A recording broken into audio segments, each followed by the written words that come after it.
everyone. This is Susan Givens. I'm the publisher of AutoSuccess. And today we have Arnaldo Bomnin. He's the dealer principal of Bomnin Automotive Group. Welcome. How are you? Good on you, Susan. Thank you for the opportunity. Well, we are so honored to have you. You probably have one of the greatest success stories that I have heard about in the automotive industry. Can you tell us a little bit about your background and how you got to where you are now? Well, I'm a medical doctor from Cuba, immigrated to the States in 1996 and worked on I had different jobs before I had the opportunity to start in the automotive industry. Started in 1996, and I went all the way up from selling cars, sales manager, GSM, GM, and then I was able to acquire the first store back in 2010. So tell me a little bit about, just where you started, like where you are now. How many dealerships are under your umbrella? Well, like I said before, I was selling lobsters in the streets in 1996, when my van, the one that I used the one that I used to have when I was selling the lobsters in the street, broke down, and I asked for an opportunity to the GM of one of the stores that I used to sell lobsters in the Porsche, and he gave me the opportunity to start selling cars. I had applied for a porter position or a helper in service because I didn't speak English, and he gave me the great opportunity to start selling cars, and I took the opportunity very serious.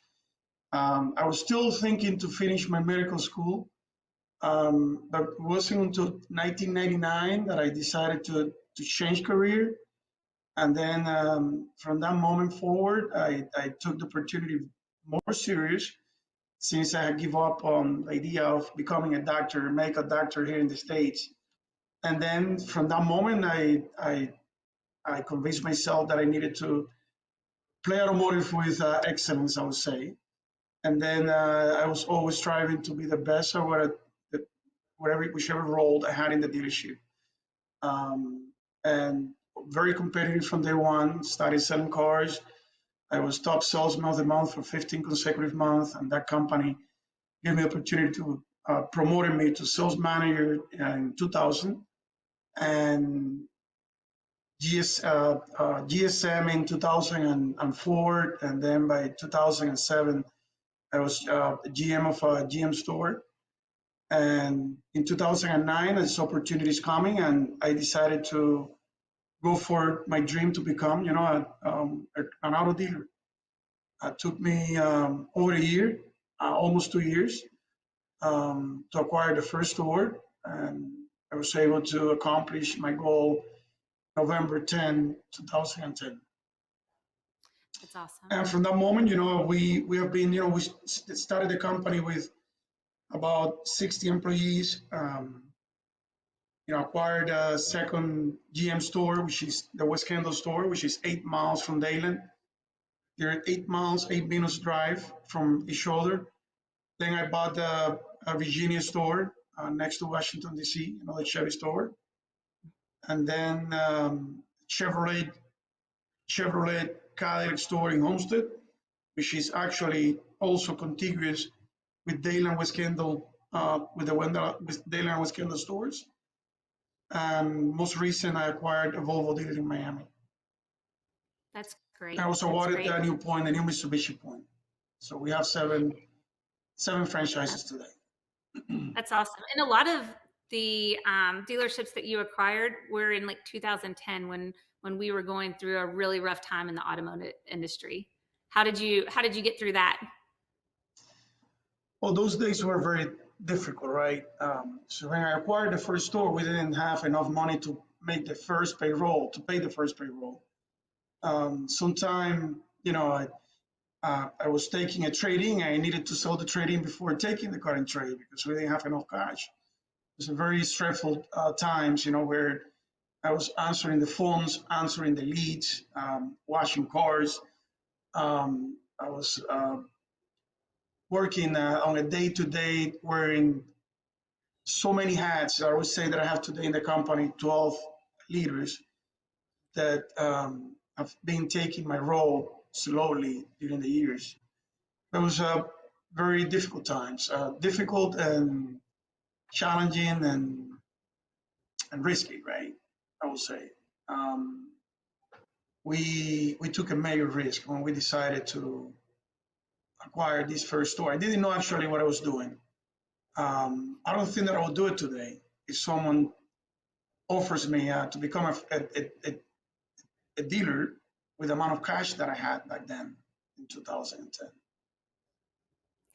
That's amazing. I know that one of the things you've also done is you give back a lot, and charity work and community involvement is really big between your dealer group.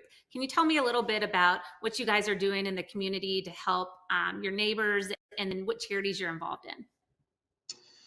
Well, we have always been as you know, very involved with the community.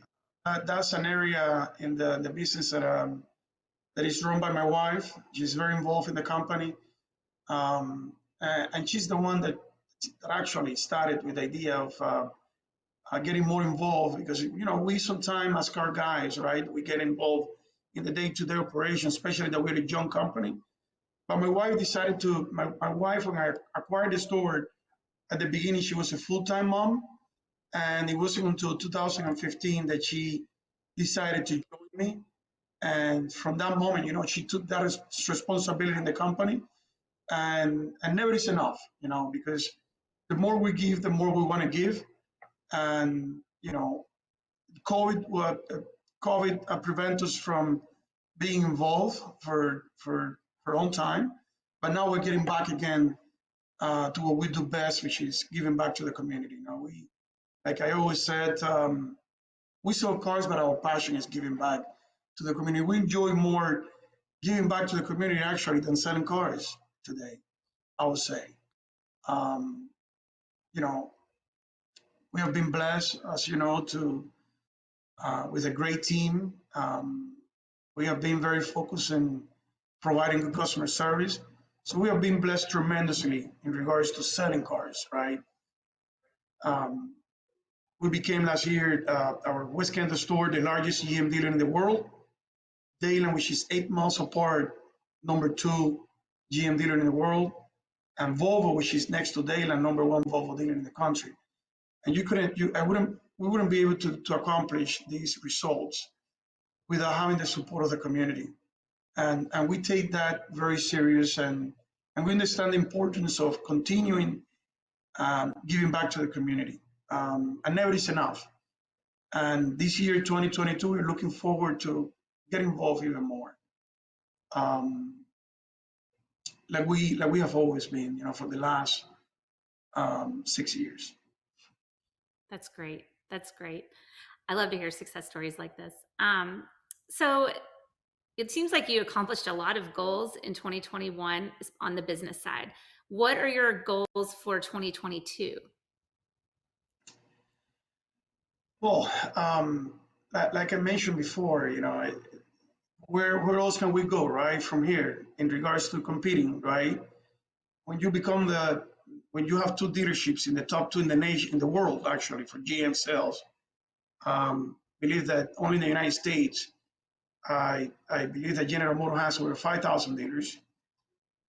So now is, like I mentioned before, is to look for ways to support the community more, be able to go out and find the right route and pray to God that to have clarity where to invest in the community. And you know, because again, in regards to selling cars, we're up there already. Now is to become the #1 organization in Miami in regards to community involvement. That's actually our target for 2022. Great. That's an awesome goal. So lots of trends going on right now too in the automotive realm. What trends are you seeing, and what trends are you applying to your dealerships? You know, in the automotive industry, you know, we are all expecting a big transformation with all the electrification and all the industry moving in the digital, in the 100% digital direction. And we have recognized it. We're working in many areas of the business to be ready for when that moment comes. We know that the fixed operation side of the business will get a big impact when we start winding down the combustion vehicles, and we start seeing a higher percentage of electric vehicles. And we need to start. We already started getting ready for that moment. We're a digital company. We have been a digital company for a long time. We have a sister company that is developing some incredible technology that is already being used for Bomnin Automotive. And now we're taking this technology and putting the technology in an application in the cloud to be able to offer it to our dealers. And we're seeing great results with our technology. Our technology is a cost control, expense control technology. Many auto groups and technology companies are focused on inventory and advertising, and I don't think that we have many companies out there today focusing more in the controllable expenses. And that's what our technology does. Our technology is 100% focused on advertising management percent. To do this technology is doing for us what I used to do manually. It used to take me probably a week to come up to conclusions where to invest the dollars. We have a technology now that is doing it for us, where this technology real time is managing our advertising dollars. And then we have the technology that is a management technology that supervises every individual in the company real time. And that's our major focus right now is to continue. We have 10 developers in house, and we're planning to grow the company even more. That's great. That's great. I think embracing technology right now is so important in our future. Arnaldo, thank you so much for sharing your story with us today, for what you're doing in the community. Please tell your wife thank you. We appreciate you, and everyone have a great day. Thank you, Susan.